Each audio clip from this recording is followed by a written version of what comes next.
안녕하세요. 오늘 우리가 한번 파헤쳐 볼 주제는요. 바로 철학의 두 거장, 니체와 쇼펜하우어의 생각 대결입니다. 특히 선과 악을 두고 이 두 사람이 정말 얼마나 다른 길을 걸었는지 그 엄청난 생각의 충돌 속으로 한번 들어가 보시죠. 자, 본격적으로 시작하기 전에 우리 한번 다 같이 생각해 볼까요? 우리는 도대체 뭘 기준으로 어떤 행동은 착하다, 또 어떤 행동은 나쁘다, 이렇게 판단하는 걸까요? 오늘 우리는 이 질문에 대한 정말 거대한 두 개의 답을 만나게 될 겁니다. 그래서 오늘 이야기는 이렇게 흘러갈 거예요. 먼저 두 철학자가 공유했던 딱 하나의 출발점을 짚어보고요. 그 다음에 쇼펜하우어와 니체가 말하는 선이 각각 뭔지 깊게 파고들 겁니다. 그리고 이 두 사상이 정면으로 꽝 하고 부딪히는 지점을 본 다음에 마지막으로 두 거인을 비교하면서 마무리하겠습니다. 저 첫 번째 장입니다. 이게 진짜 재밌는 게 뭐냐면요. 완전히 다른 거의 정반대의 결론에 도착한 이 두 사람이 글쎄 출발점은 똑같았다는 거예요. 네, 그게 바로 의지라는 개념입니다. 쇼펜하우어와 니체 둘 다 이 의지야말로 세상을 움직이고 우리 인간을 움직이는 가장 근본적인 힘이라고 봤어요. 하지만 바로 이 같은 출발점에서부터 두 사람의 길은 완전히 다른 방향으로 쫙 갈라지기 시작하는 거죠.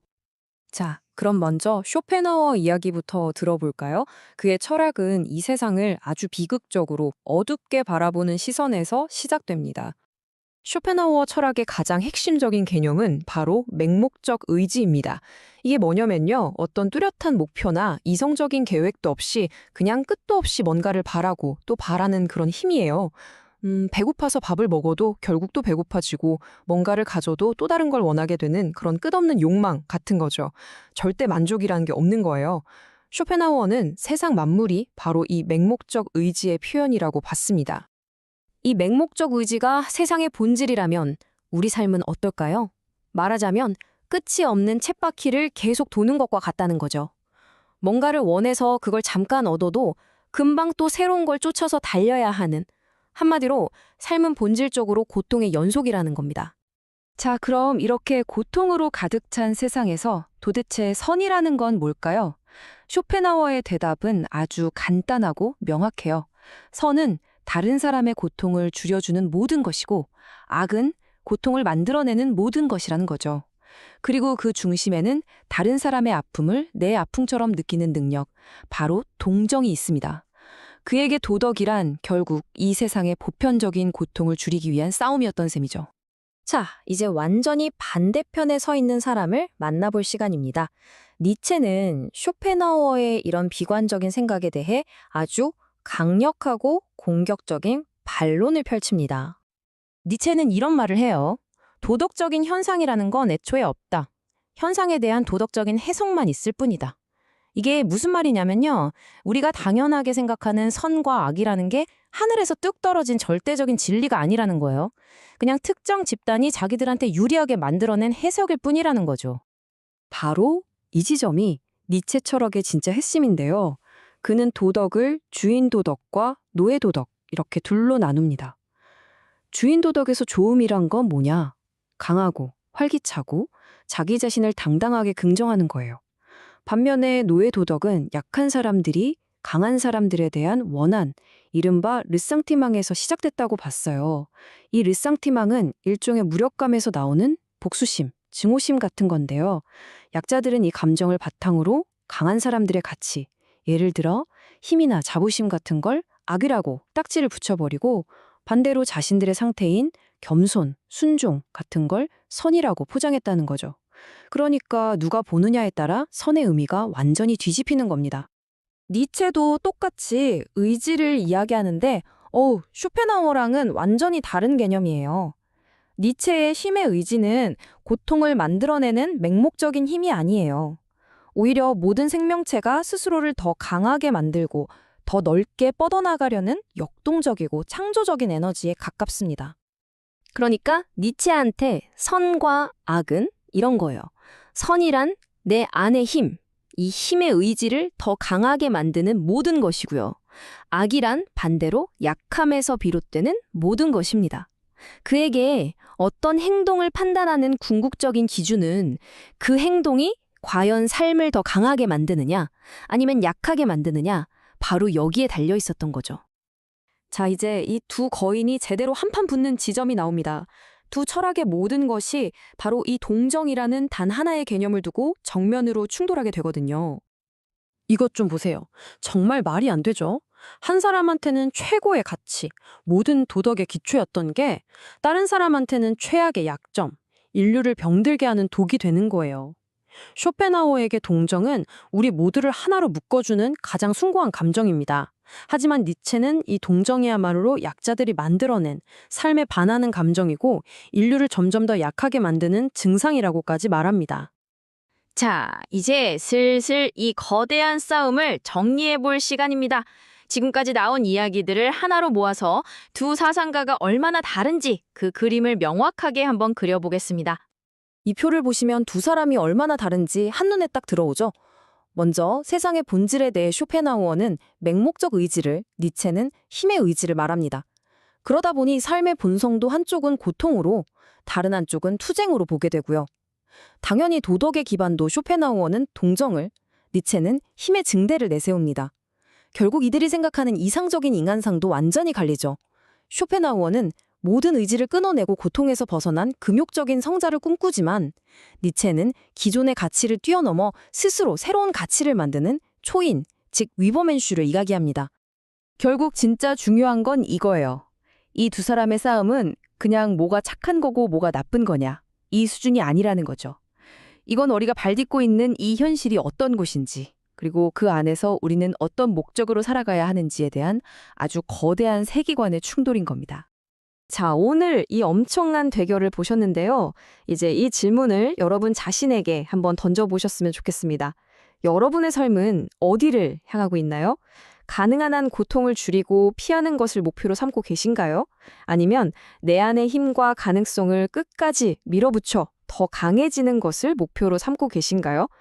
쇼펜하우어와 니체, 여러분은 누구의 손을 들어주시겠습니까? 예, 두 번째 프레젠테이션도 잘 들어봤네요. 쇼펜하우어와 니체의 도덕에 관한 관점 비교해 봤는데요. 쇼펜하우어의 관점은 참 재밌죠.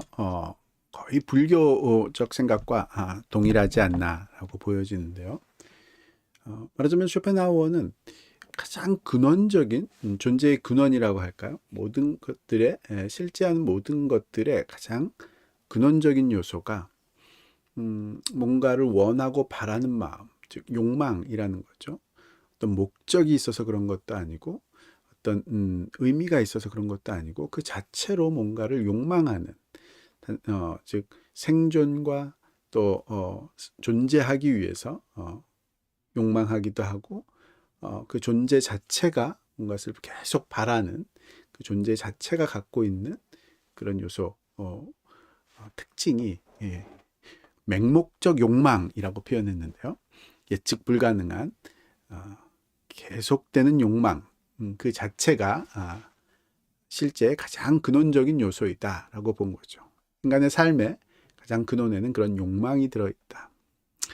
욕망이 있다는 거, 그런 맹목적인 욕망이 실제 근원이라는 것이 가져다주는 의미가 뭐냐라고 한다면 그 욕망은 채워져도 또 다른 욕망이 일어날 거고 채워지지 않으면 채워지지 않는 것 때문에 불만들이 일어나게 되는, 즉 욕망이 실제 본질이라는 것 때문에 고통 삶의 본질은 고통이다 라는 결론에 이르게 된 거죠.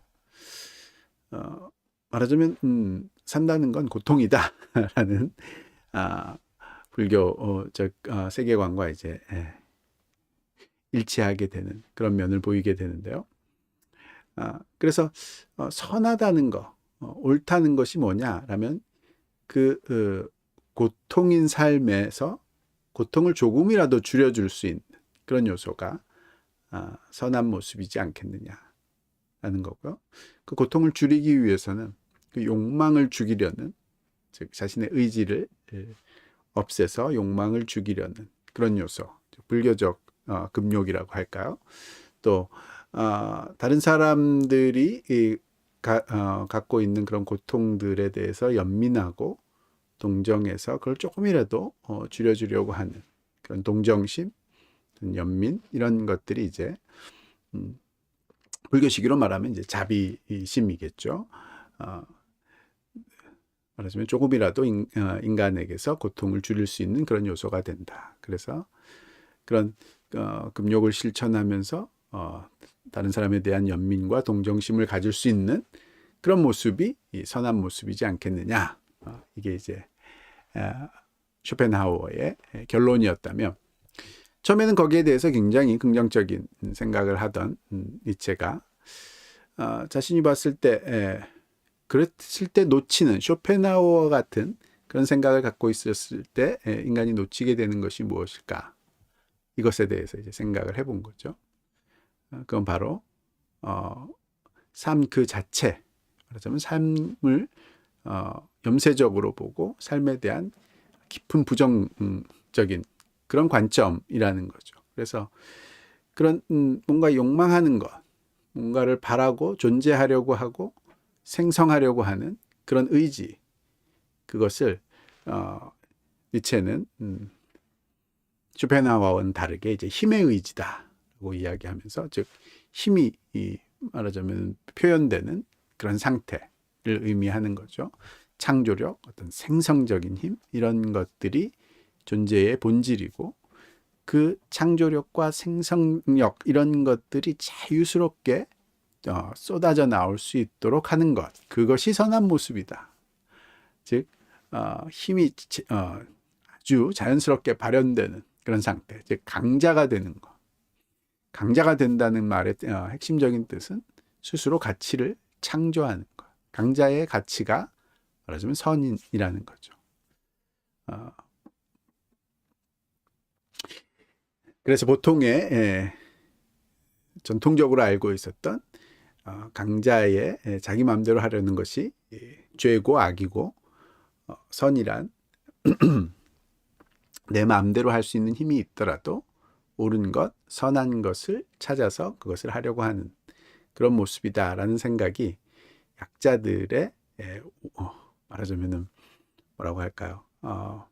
강자 때문에 생겨나는 그런 무력감 때문에 생겨난 어떤 복수심, 르상티망이라고 했나요? 프랑스어로 르상티망이라는 그런 복수심, 무력감에서 오는 복수심 때문에 생겨난 만들어진 허구적인 요소다라고 이야기했는데, 영어로 하면 리젠트먼트 뭐 이런 거겠죠. 글쎄요. 이 역시 니체가 갖고 있는 창조적이려고 하지만 사실은 악한, 단순히 이 힘이 표현되는 것이 좋다, 그것이 선이다 하는 것이 가지고 올 엄청난 고통, 이런 것들을 간과한 것이 아닌가. 실제로 니체는 고통 그 자체는 문제가 되지 않는다. 어떠한 고통이 생겨나더라도 인간이 자신의 힘을 드러낼 수 있다면 그런 삶을 영원히 반복하더라도 긍정적으로 대할 수 있어야 된다. 뭐 이렇게까지 이야기를 했죠. 영원회귀 사상이라고 하나요? 아무리 고통스럽고 힘든 그런 상황이라도 자신이 내 힘의 의지가 발현되는 이 삶의 모습을 우리는 긍정적으로 받아들이고 그것을 누릴 수 있어야 된다. 이렇게 생각하는. 글쎄요. 제가 보기에는 죄를 합리화하고 악인의 힘을 자만심, 교만, 자기 하고 싶은 대로 하는 그런 욕심, 이런 것들을 합리화하게 되는 그런 요소로밖에는 쓰여지지 않지 않겠느냐, 이렇게 보여지기도 하네요.